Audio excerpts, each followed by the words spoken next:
me out. I want to be happy. But seriously though, I've had so many failed dating experiences that I'm starting to think my vagina is cursed.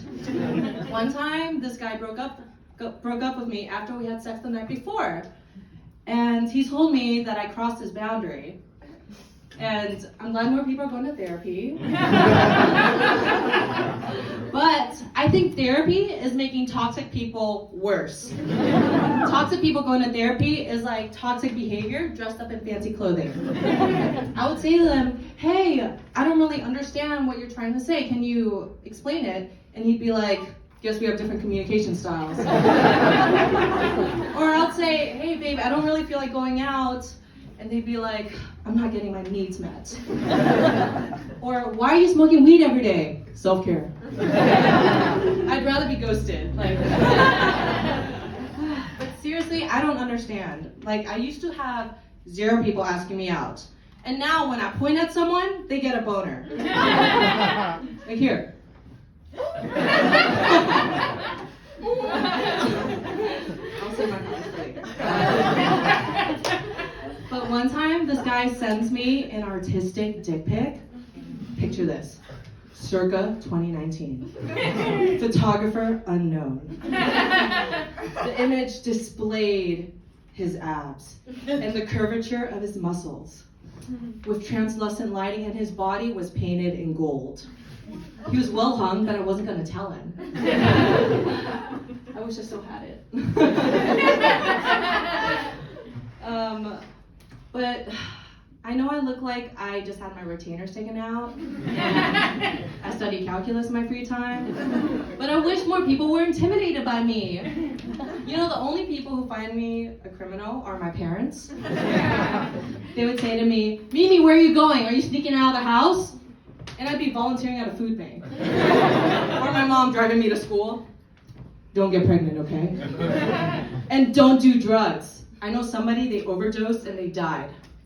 Now, I don't mean to brag, but my parents think I'm a thug. So I found out I was into women pretty late in my life, probably because I'm repressed. But my parents are the type of people who are okay with other people being gay, but not me. So they're homophobic.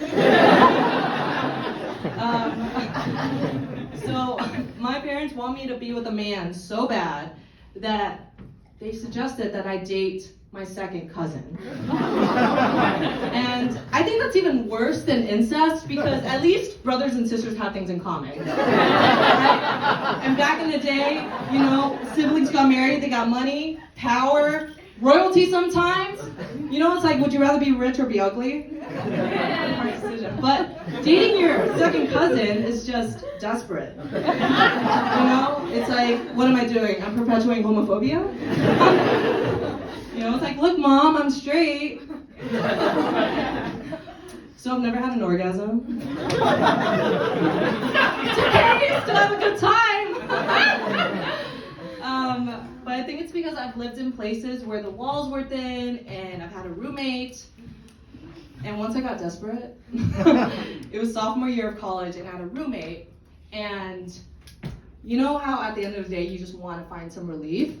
And you know, and your roommate.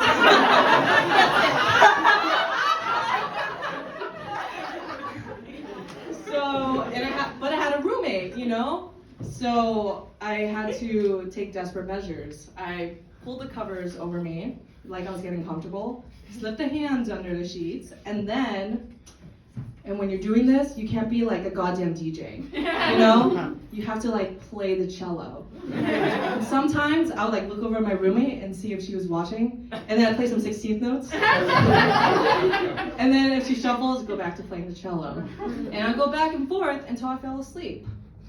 Now, I'm not proud of this, but that's why I think I'll be a good superhero, is because they'll never hear me coming. Thanks so much, everyone.